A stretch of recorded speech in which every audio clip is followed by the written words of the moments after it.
Hello, sports fan. This is Steven here with Sports Choice Plus. I'm bringing you a very special breakdown. I'm going to be covering the Atlanta Falcons taking on the New Orleans Saints in what we call good old-fashioned hate in the NFC South. Before we get right into this, I want to make sure you're subscribed to the YouTube channel so you can get all the updates and all the breakdowns. Without further ado, let's get right into it. It's simple. Win, and you possibly can get in.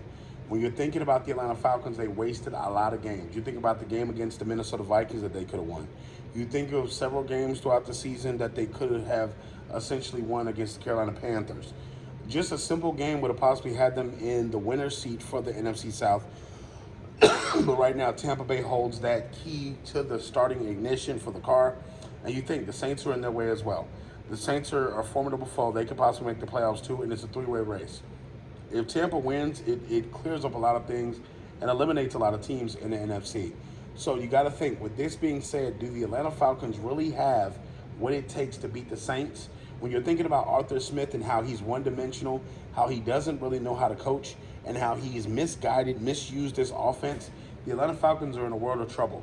When you think about them playing up and down with Desmond Ridder, and then they go to Heineke, they've had so much inconsistent play at the quarterback position.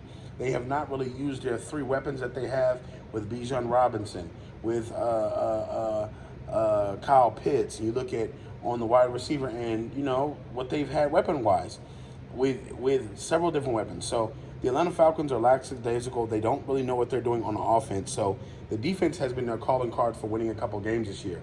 Picking up some of the free agents that they have has made a difference on the defense, but the defense can only help so much.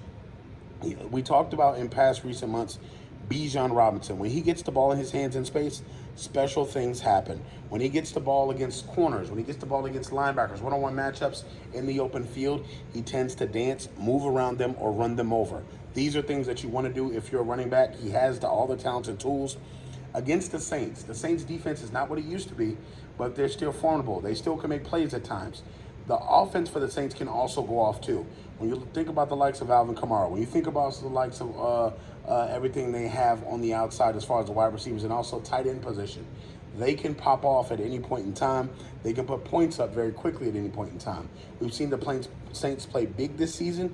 We've also seen them get beat big this season. So it's a toss-up. It's in New Orleans. I'm going with the New Orleans Saints to beat the Atlanta Falcons and to end their season, put them out of their misery. And also, I think Coach Smith will be fired after the game.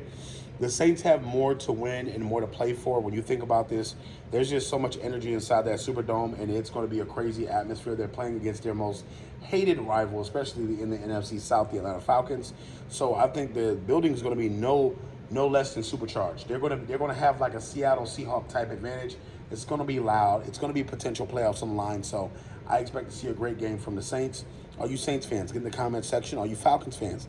Get in the comment section. Definitely check out Sports Choice Plus for all the breakdowns and all the updates. And we'll see you on the very next video.